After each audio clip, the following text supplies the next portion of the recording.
Mysterio already retired you twice. Rollins hanging on. It was just tied Kane for eliminating 11 men in one Royal Rumble match.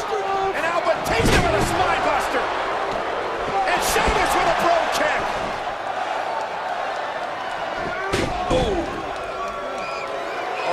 Sheamus's weight. Batista's going to WrestleMania.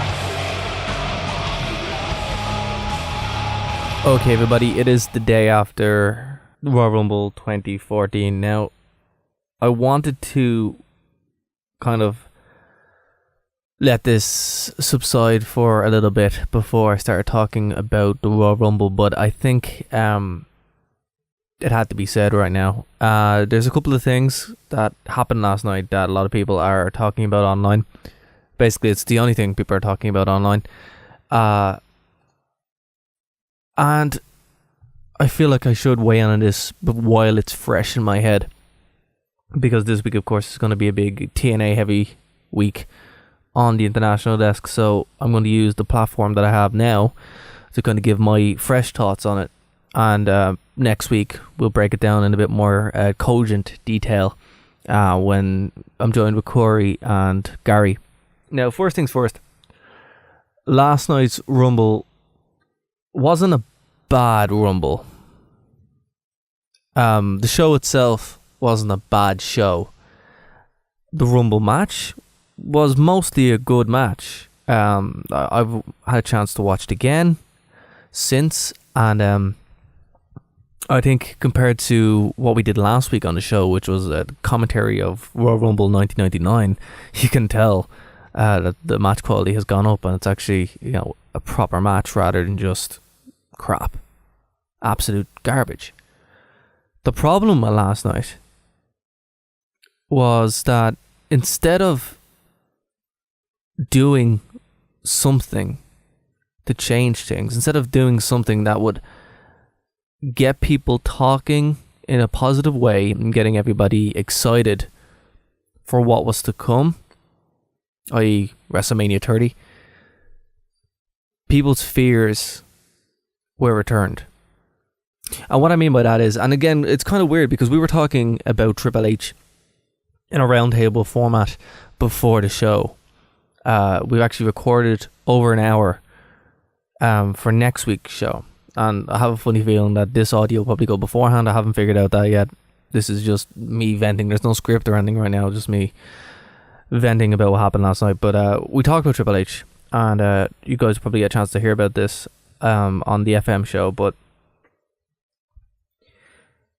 people have a fear that Triple H is going to put over his friends. That he's going to bury people. All that kind of stuff. Now, when your Royal Rumble match ends the way that it did, and you guys heard the audio before I started talking of boos, of yes chance, of no chance, of Daniel Bryan chance, all this kind of stuff. When something like that happens, it seems to confirm people's fears that, maybe Triple H is going to do this. And whether or not he is, I don't honestly think he is. I think this is probably a bigger creative decision than just Triple H. It's unfair to blame just one person. But this is WWE doing what they always do, which is going for the safe status quo. We're going to push John Cena. We're going to push Batista. We're going to push Randy Orton. They're the trifecta, the triumvirate of the WWE, and that's fine. That's cool. If that's what they want to do, and that is what they want to do, that's what they're going to do, and that's awesome. I fully support that as their company, and they can do what they want. But as a fan, which I am, and everyone listening to this is, do we want to watch that? No, we don't. Do you guys want a Batista Randy Orton match for the belt at WrestleMania? I don't. It will suck. It will be terrible. Guys, there was a "We want refunds" chant during Cena Batista last night. Sorry, during Freudian slip. During Cena Orton last night. We want refunds. Where have you heard chants like that before? That's right, TNA. When TNA was really bad. And it was really bad. Now, WWE have the network coming up, and they should be wanting to garner some kind of goodwill to get as many sign-ups as they can. And they're not doing it. People were talking with me today, and they were saying they're never going to order another WWE show again. Now, how do I know they're serious? Because they're casual fans. They're not hardcores. They're not people that say, oh, I'm never going to watch wrestling again, and then watch Raw the next night. Like I will be tonight. You know, I don't claim I'm never going to watch wrestling again and then go off and do it. But there are a lot of people that do. That's fine.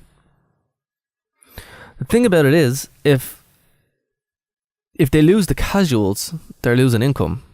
And I think they were depending on a lot of casuals to kind of go for the WWE network. Sign up, get the $60, you know, and let them relive the attitude era.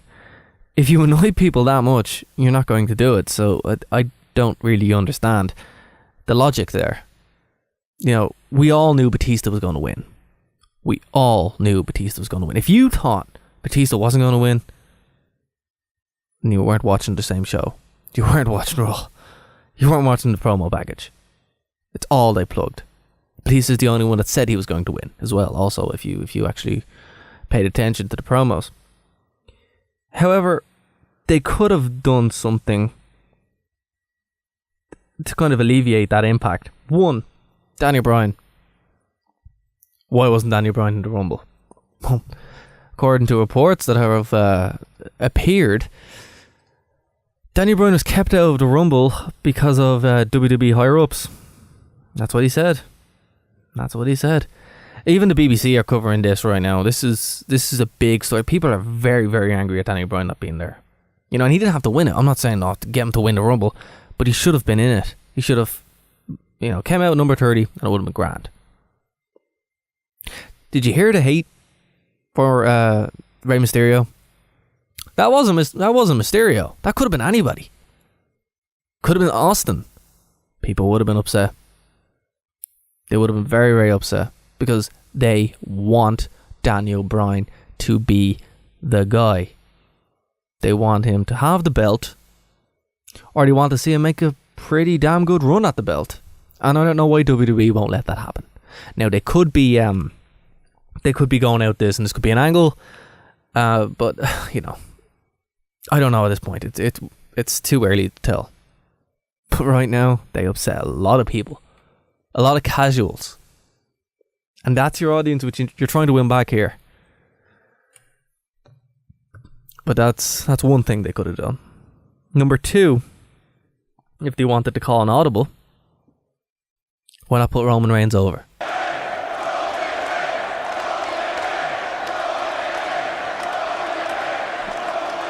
It's the Royal Rumble match. The final two men in electric atmosphere in Pittsburgh. Oh, Batista with a spear! Batista with a spear of his own! Almost cut Roman Reigns in half!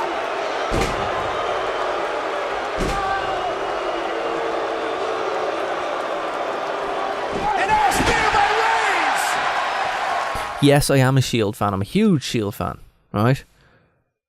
But as you would expect, Dean Ambrose and Seth Rollins, they're the two of the Shield that I really, really like. Roman Reigns, I accept that he's going to be the next big thing. I think his work is great. I think he's come on leaps and bounds, and he's becoming a great character. Last night he put on a great performance. Why not let him win it? They can redo it. They can undo it. And tonight, you know, if he had won, they've done it before.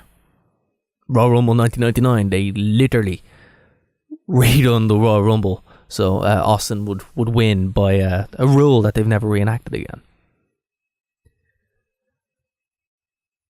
You had a chance, WWE, to make a star out of Roman Reigns. You had a chance to really put this guy over as